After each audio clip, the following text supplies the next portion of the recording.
Hang on, let me shut my door.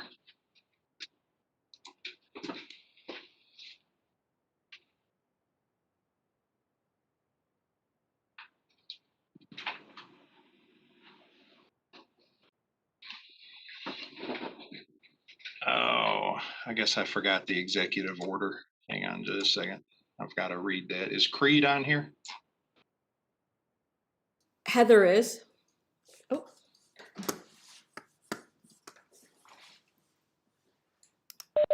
Heather's on here. Oh, Heather. Okay, thank you, Heather. Are you ready to go? All right, hang on just a second. Let me find this executive order that I need to read.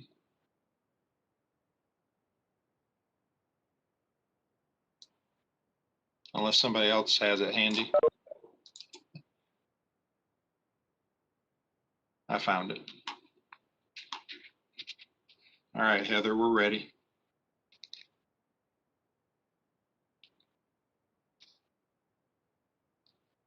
All right, this meeting is being held pursuant to the Executive Order 71 of the Governor of the State of Tennessee.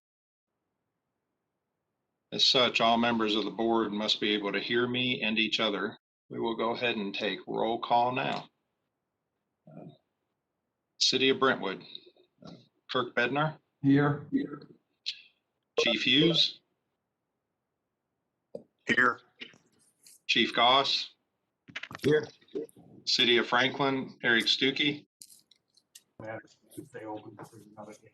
I see Eric's hand. I'm here. Great. Chief Faulkner. Here. Chief Johnson. Here. And Williamson County Sheriff Rhodes. Present. Ah, great. I'm here, and Mary Anderson. He is not on here. All right. If you cannot hear other members, please notify me immediately. All votes will be done by roll call. This meeting is available to the public on public access television and is streaming live on YouTube. All right, we'll go ahead and bring to order the Williamson County Joint Communications Network Authority. Thank you all for allowing the meeting to change to 9:30. That was very helpful. We do not have minutes from the January meeting. We will have those at the next meeting. And so we'll just jump right into the treasurer's report. Thank you, Mr. Chairman. We've got two items. One is just the monthly report relative to the current fiscal year that you were provided a few days ago. Not much activity for the month of January, just some interest earnings. Total revenues to date are reflective of subscriber revenues. Just an update on that. We have the first and second quarter payments from Fairview and Nolensville, totaling roughly a little under $50,000.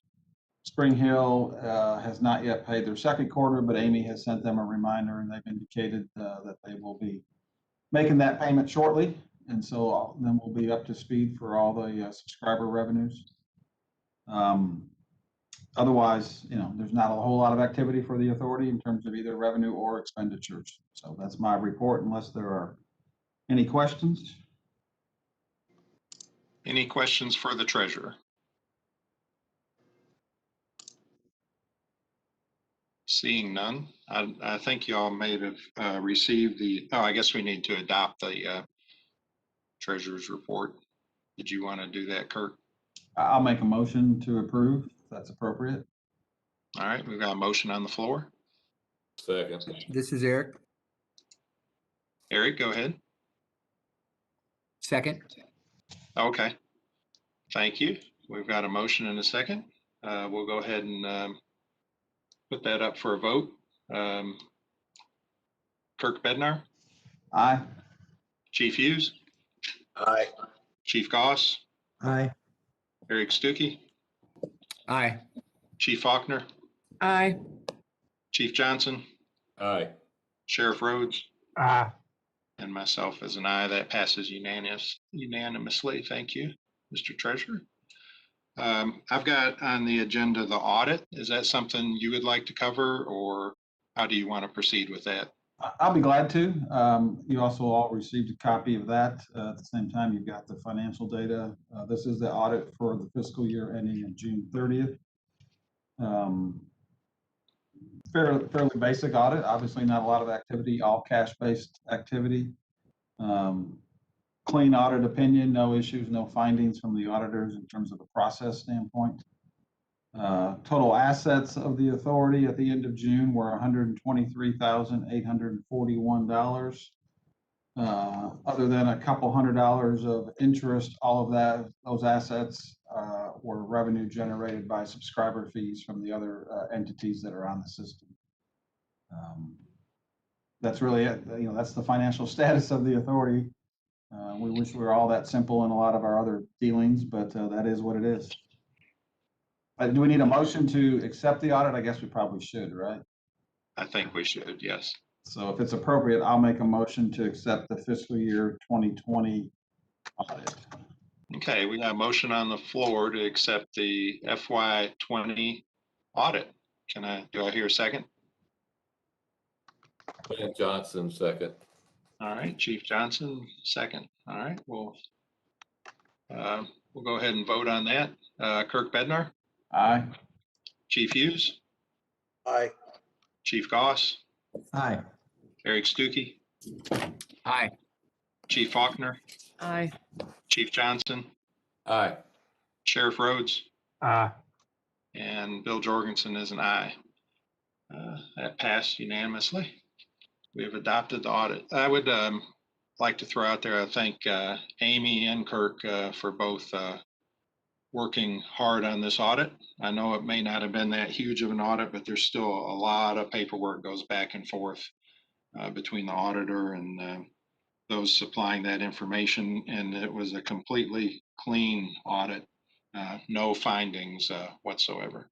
So thank Bill, you. and let me echo your comments with regards to Amy, because I think most of you know that I just report it. Amy does the work, and so I do want to thank her also. Yes, very much deserved. Very much deserved. All right, anything else, any questions or anything for the treasurer or finances? All right, we'll move on. Report of standing working groups, technical working group, Mike Proctor. I don't see Mike on here. Is there anybody from the technical working group that may have a report? I'll be glad to share a couple things with you. That's okay. It's John Allman. Yes, sir, Mr. Allman, go right ahead. Recent ice storm, we had some damage to the Knowlesville Tower. And Bill, you may want to elaborate on that. You probably know a little bit more than I do at this point. Yeah, I've got pictures to share too. Okay. If you want me to go ahead and do that. If you're ready. I can be in just a second. Let's see.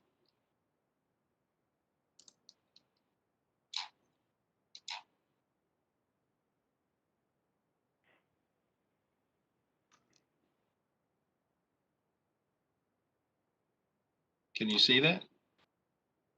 Can you go to presentation mode?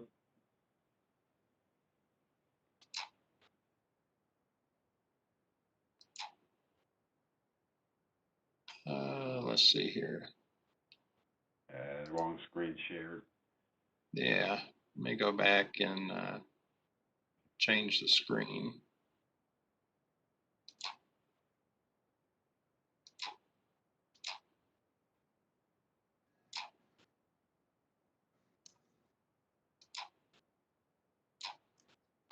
It's not as easy as you think.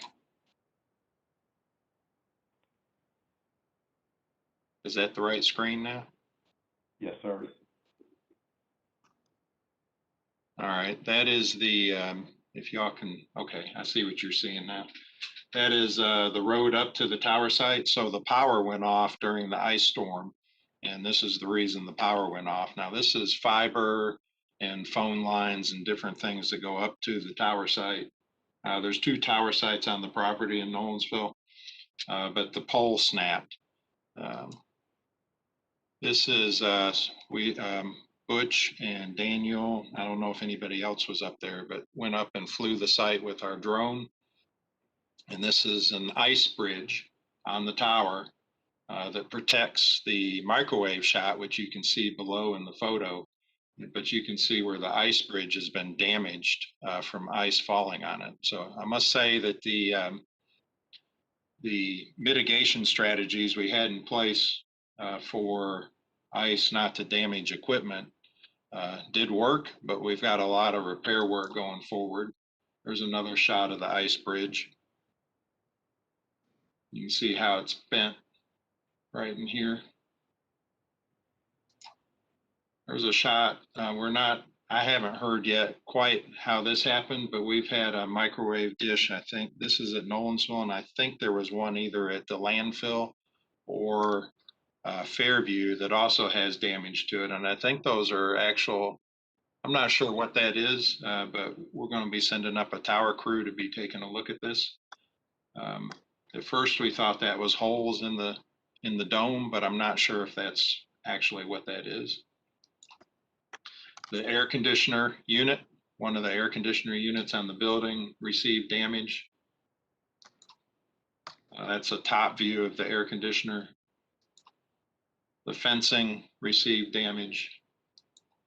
The generator was hit. I'll talk about that in just a second. The building, the rooftop was hit. It's received damage. That will be inspected. We've got a tarp on that right now. We're not experiencing water leaks, but we wanted to make sure we tarped the gap between the building and the air conditioner and the crack in the top of the building, especially with the upcoming weather. That's those are the pictures I have.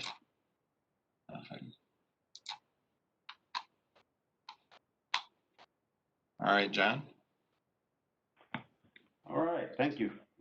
Oh, let me talk about the mitigation going forward with the generators. So the generators do have a metal cover over them that protects them, but we're going to be looking at, and we should have done this at the beginning of the project. I'm not quite sure how it slipped through the cracks, but we know we need debris. We need a debris wall in front of the radiator. That is something that's been identified over the years to protect it from flying debris during wind events.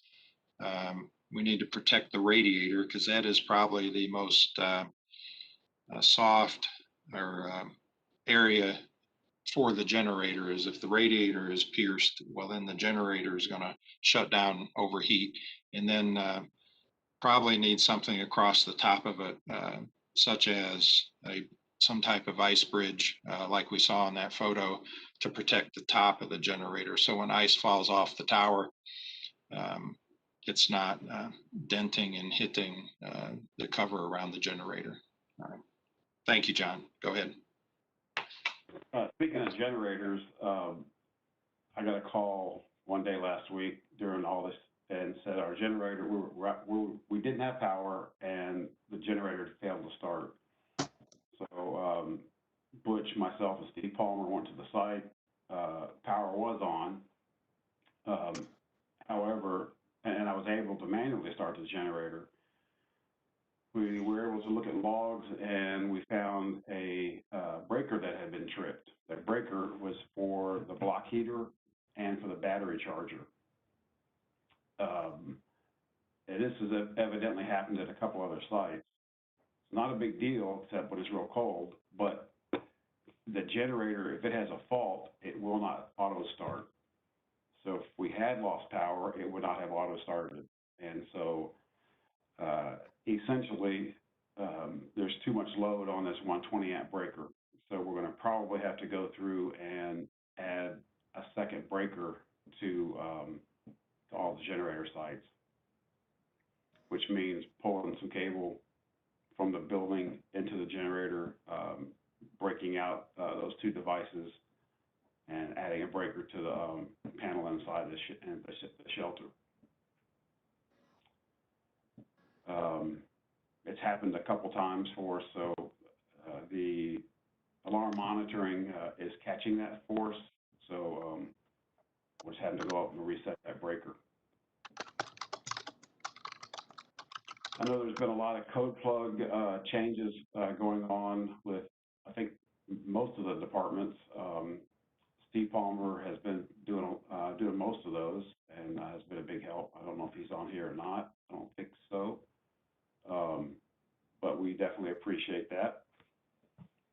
And Paul, you're on here. Do you know, I know a lot of updates have been going on also with the system updates, regular patching and things like that lately. How is that going? It's going well. Actually, last night we completed the quarterly patching. We get patches for the system, comes through Motorola. They test all the patches in their lab before they send them out, and we were able to put those on last night. There were two brief periods of site trunking as we switched zone controllers to make sure everything was patched and operating correctly. So right now we are 100% current and functioning. Good deal. Thank you, Paul. And if you'd like, John, I can start making sure that the Williamson County Board is informed of all those to make sure, just as a courtesy, to keep you all updated on when we do the quarterly patching. It's not scheduled about 2-3 weeks in advance, but I can make sure, Bill, you receive notification when we're doing that. I think that'd be good for Bill. Okay, I'll make that happen. Thank you, sir. I think that's all I'm aware of. I know some other things have gone on, but are there any questions that I might be able to answer for you? I don't see any. I will say the radio system stayed, haven't gotten any word that but it stayed 100% functional during that ice and snow event. So that's really great. I know we had at least 2 inches of ice build up on the tower during this process. So that's why we bought the towers we bought. So. And the power also went off at the pull-tight College Grove tower site. Power was off there, but UPS got us through until the generator started and everything functioned like it's supposed to when we lose power. So everything stayed up and running. So kudos to everybody that works on that and put it all together. Any questions for John? All right. Thank you, Paul. Operational working group, is Chief Elrod on? No, he's not here today. Okay. And I don't have any information on anything from the operational working group. All right. Unfinished business. I put on the agenda bonds, and this is just informational. I'm going to take the bonds and take them over to Kenny Young's office on the square at County Attorney's office, and I will be leaving those. And then if Mr. Stuckey and Mr. Bednar could come by there just sometime next week, stop by there, and I think they'll notarize those and get you all to sign them, and then we'll be official on that.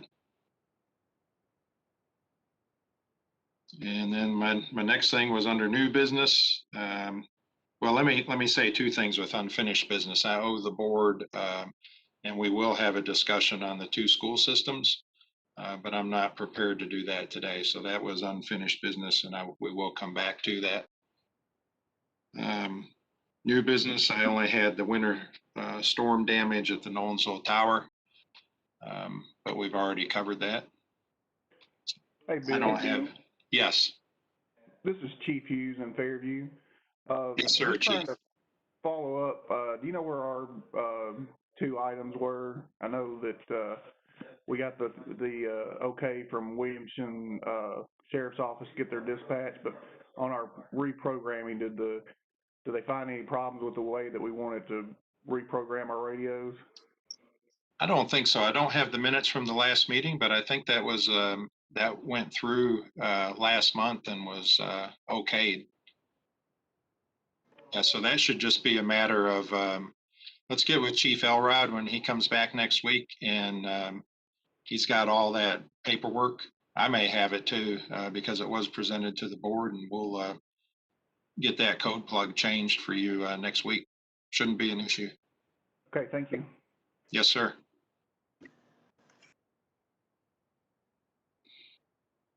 All right, is there any other business to come before the board? Mr. Bednar? Yeah, just a quick question on the bonds there, since it's a short walk for Jay, or Eric, but a little longer drive for me. Do I need to make an appointment, or will there be somebody there whenever I'm able to get down there? I think Amy's got the answer. Yes, Kurt, to my knowledge, there will be someone there at all times, so you can come at your convenience. Okay. Is it there now, or when will it be there? It's actually in Amy's office right now, and I am going to take it over there here in just a little bit. Hey, Bill. Thanks. Before the end of the day. Bill, it's John. Yes, sir. One thing I failed to mention, we added an intercom feature between the Brentwood Dispatch Center and Williams County Dispatch Center. So it goes directly to the consoles and not over the air. In the past, they've been using a TAC channel, and this is basically a TAC channel, but it's a direct channel, but doesn't get broadcast over the air. So it's a new feature. We just, I think, got working last week, and I think it's going to help in times of when there are other communication problems or they just need to talk to something quickly. So just a little tidbit. That's great. Thank you. Future changes, yes, sir. I could see that being extremely useful. Thank you. All right. Anything else for the good? All right. Seeing nothing, can I get a motion to adjourn? So moved. All right. We've got a motion to adjourn. Meeting's adjourned. See you all in about 4 weeks. Thank you.